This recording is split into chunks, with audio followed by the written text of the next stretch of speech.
For all the NBA lottery teams, it is already draft season. Even with quite a bit of time left to go in the regular season, with all the tanking teams out there, there's roughly a third of the NBA franchises looking towards next year, and as the NCAA regular season rounds down and we roll into the NCAA tournament, now is as good of a time as any to get into my first mock of the year. I'll be making this mock factoring in mainly general public sentiment on prospects and where they're expected to go, and putting less weight on my personal evaluations of them, alongside projecting what teams should be looking for in making their draft selections as things stand. We're drafting based on the current reverse standings order, so with all that, let's not waste any time and get right into it. Number 1, Sacramento Kings, AJ Dybantsa. For me, the appeal of Dybantsa for the Kings is obvious. The Kings likely feel they need a boom or bust guy because they spent a few years middling with the high-floored Domantas Sabonis before falling back to the NBA cellar. The middle is the worst place to be, so them taking a shot on one of the 2 highest ceiling players in the top 3 in Dybantsa makes a lot of sense. I go Dybantsa over Peterson based on a few of the recent developments with injuries and personality questions. Both players are great and both have question marks. Dybantsa's question marks just concern me a little less at this point than Peterson's do. The smallest variances make the difference at this level. Number 2, Indiana Pacers, Cameron Boozer. Boozer just screams Pacer to me. Production, not excessively flashy, extremely team-oriented and hard-working player, plays within a system, and so on. Gives them huge versatility as he probably spends minutes at the 3 to the 5 positions and eventually being the long-term Siakam replacement at the 4. They may even try to go big and run Siakam, Boozer, and Zubats all at once.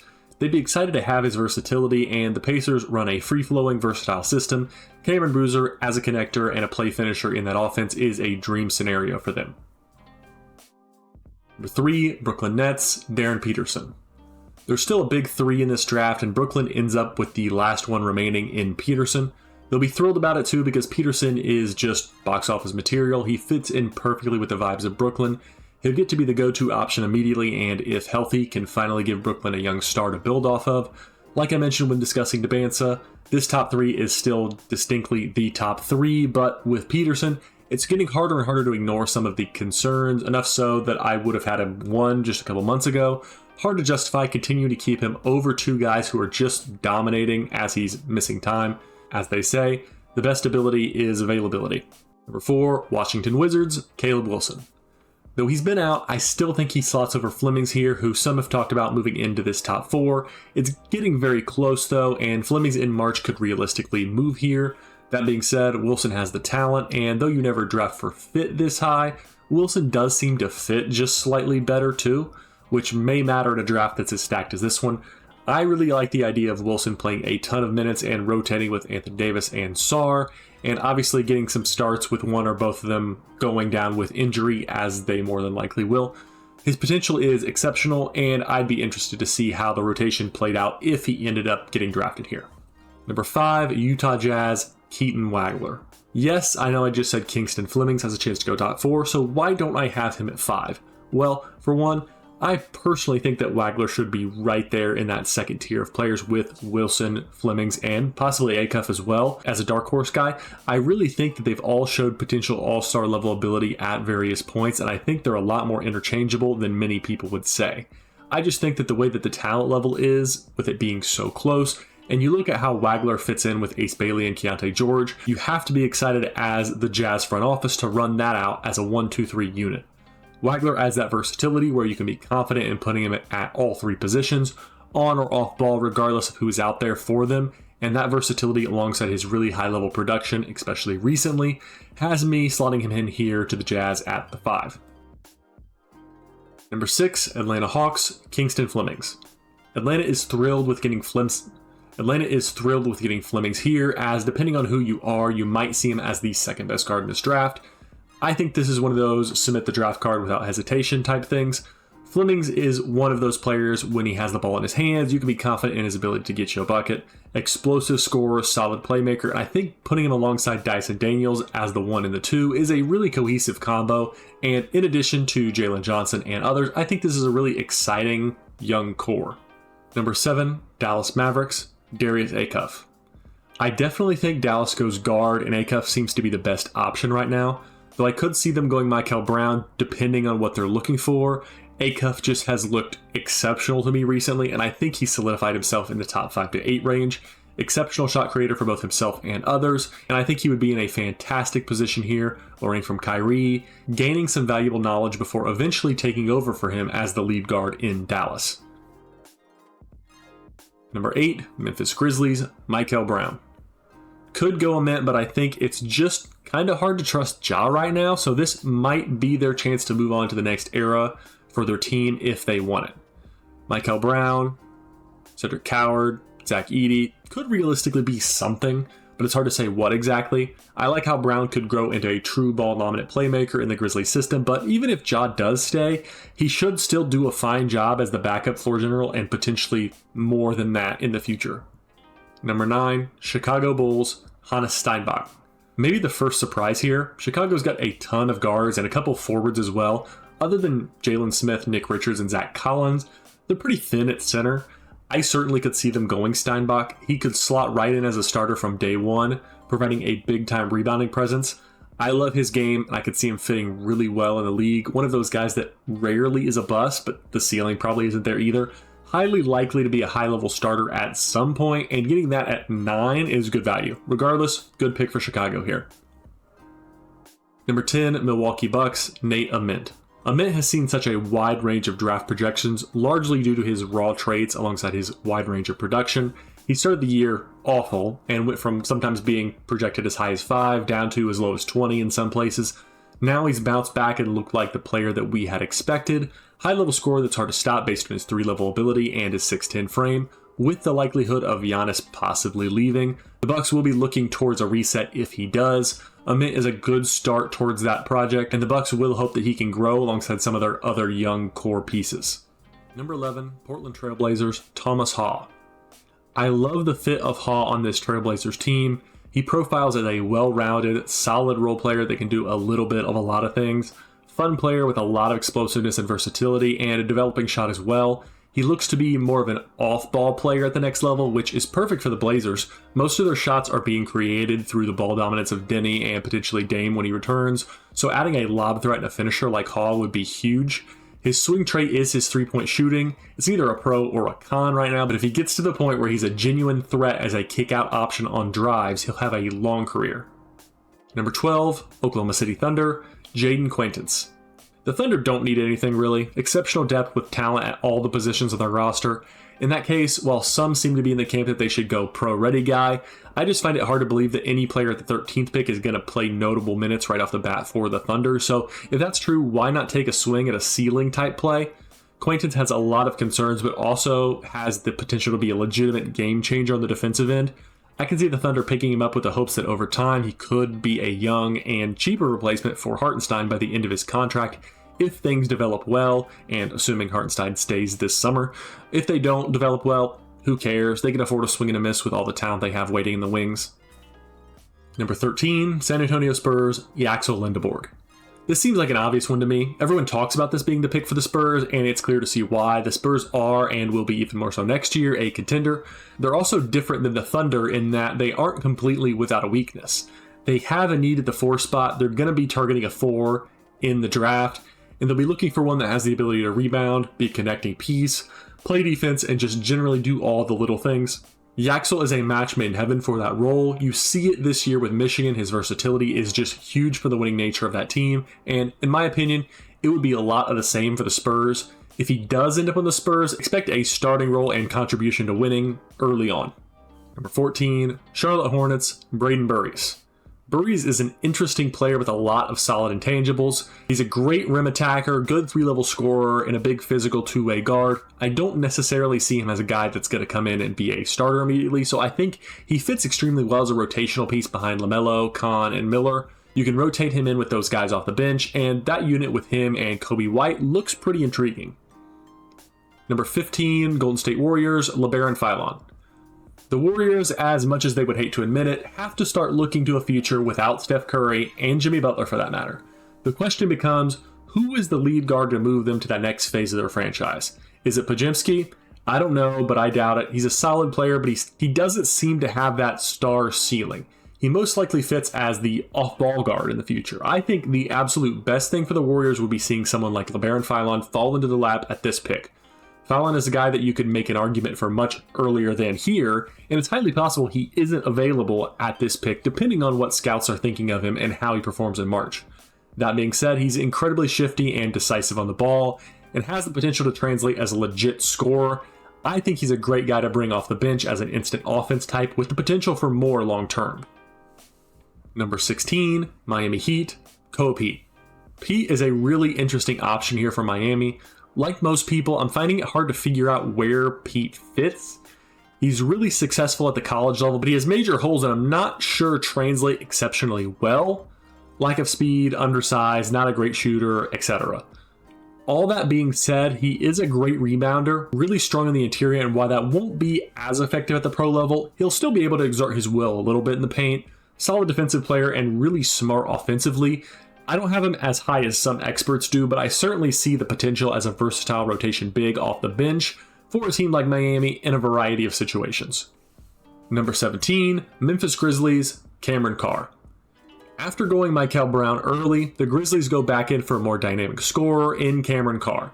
I'm higher on Carr than most, and I'm more so factoring in what I think teams will do in this mock and not basing it off my own personal opinions. I do find it hard to believe that teams will go much further than this before selecting Carr.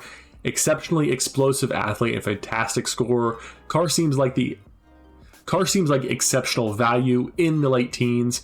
As far as how cohesive he is with Cedric Howard, I'm not sure, but the opportunity to go small and run one of them at the 3 is there, while you could also see Carr start off his career as a scoring option off the bench. Number 18, Oklahoma City Thunder, Bennett Sturtz. I do ultimately think the Thunder might trade this pick, but if they don't, I think they simply go pro-ready, best player available with this pick after going for potential earlier in the draft. Sturtz is an exceptional player that could probably come in as a bench floor general and shooter and make a huge difference for most teams in the league immediately. While the Thunder have no need for an additional guard, Sturtz is a great player, and you never know when injuries may strike. He's at the very least an exceptional insurance policy, but like I said, I'm not convinced the Thunder actually keep this pick. Number 19, Toronto Raptors, Patrick Ngongba II. Toronto definitely needs a big in this draft. Murray Boyles has done an excellent job, but it's hard to rely on a 6'7" player to be your full-time center for the future. Additionally, Jakob Poeltl just has not been able to stay healthy. While I think it's possible they go Chris Sinak for a gamble on potential, I think Toronto looks at their roster and realizes they don't need another scoring option. They probably see Ngongba as a better choice simply due to his easier-to-project role as a rim runner, finisher, and defensive anchor. Number 20, Charlotte Hornets, Chris Sinak Jr. Speaking of Chris Sinak, I see him being an option for Charlotte here with their second pick. While they still have Moussa Diabate, they don't have a whole lot committed to him, and I don't really see a reason why they should. After hitting with the Ryan Kalkbrenner pick last year, they have a steady, traditional big option that they should be able to rely on in the future. Why not combo that with a high-ceiling, offensively skilled big with potential to match that? If Sinak hits, you could end up with him as the dynamic starter and Kalkbrenner coming in to spell him from time to time in different sets. I like the idea of this for the Hornets. Number 21, LA Lakers, Kareem Lopez. Kareem Lopez is a really interesting prospect. He's raw, certainly, but also a ceiling case. While he isn't quite pro-ready yet, there's a lot to like. He's got a diverse offensive game, he's a strong downhill athlete, and there's some flashes of defensive ability. That being said, his 3 hasn't come around percentage-wise yet, and he's fairly slow on his feet. Factoring that all in, though, the Lakers aren't exceptionally deep at the 3 or the 4, especially if LeBron leaves, which seems like somewhat of a possibility. Lopez likely won't be a day 1 starter if he goes there, but you could see him starting up behind someone like Rui and eventually working his way to a starting role. If he does that, he's got a good level of potential to grow from here. Number 22, Denver Nuggets, Braylon Mullins. Mullins has a wide range of potential landing spots here in the draft, and here he falls a bit more than many would expect, as I've seen some mock him as high as the lottery. He's a fantastic movement scorer, quick release, and accurate with range. I think the selection comes down to if teams think he can be a high-level defender in the league, and right now with his build, there's more questions than answers on that. That being said, I can see the Nuggets taking that gamble and hoping he turns into a bit of a KCP-type option for Jokic to kick out to over time. Number 23, Atlanta Hawks, Morez Johnson. For the Hawks' second pick in this draft, I can see them going with a defensive-oriented big in Morez Johnson.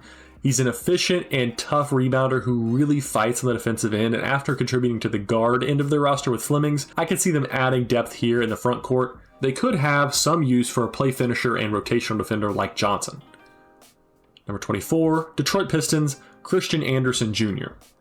I have Detroit picking up a really talented shooter and passer in Christian Anderson Jr. While Detroit doesn't have a whole lot of need for younger players right now, Anderson could still certainly fill a role for them. He does a good job controlling an offense, and ideally he'd give them a great option as a Cade understudy. Could also see him finding his way out on the court in tandem with Cade as a kick-out option. I really like the possibilities with him on the floor in Detroit. Number 25, Philadelphia 76ers, Joshua Jefferson. Philadelphia gets a really exciting player at the 25 spot in Joshua Jefferson. Most mocks don't seem to have him in the top 25 yet, but I could definitely see that progressing as March comes around. But based on his extreme versatility and well-rounded game, I'd be surprised if a team in this range doesn't pull the trigger in drafting him. He does a little bit of everything and fits extremely well with a team like Philadelphia, who does not need a go-to scoring option. This seems like an exceptional fit to me, and I can certainly see Jefferson as one of those late first, early second guys that ends up as a starter before his first season ends. Number 26, New York Knicks, Tunde Yusufu. Yusufu is a really interesting prospect, and I like his fit here. A scorer with a combo of strength and skill that could really develop. Yusufu was a really highly touted prospect and has been extremely high in mocks before the season started. A couple of his weaknesses flashed though, including defensive inconsistencies and questionable shot selection, but I think that taking a gamble on the talent is the right move here for the Knicks, who could bring him along slowly as a bench scoring option with potential. Number 27, Boston Celtics, Ade Mara. Mara is a player I could absolutely see going higher than this, potentially in the early 20s to a team who likes his profile as a big. He's huge and a real presence in the paint as both a finisher and a rim protector. He's got some issues with speed, as with almost all 7-3 players not named Victor Wembanyama, but at the same time, I think that he's a really solid option for Boston to potentially work into the rotation with Keita and Vucevic. Number 28, Cleveland Cavaliers, Malachi Moreno. I think it's pretty likely that Cleveland will be looking for a big here in this draft, and it seems like there's a lot of momentum in Moreno's favor right now. I don't think it's a stretch for him to end up going here late first, early second. I like what Moreno shows as a young player. He's got good touch, good passer, good rebounder, and he plays within himself. If you could see some strength development and playing through contact growth, I think the Cavs could get decent production out of him. Number 29, Minnesota Timberwolves, Milan Momcilovic. Yes, this is higher than many have him, but Momcilovic has something that's hard to find at this point of the draft, and that's a go-to high-level NBA skill. You get him on the floor, he will make threes. That's just the fact of the matter. The problem with him is obviously his foot speed. He isn't an exceptional defender because of it, so you're banking on him being just such an exceptional three-point shooter that it doesn't matter that much, or that he develops some better anticipation and speed to make up for it. I don't know that he will do that, but the Timberwolves can afford to take that gamble.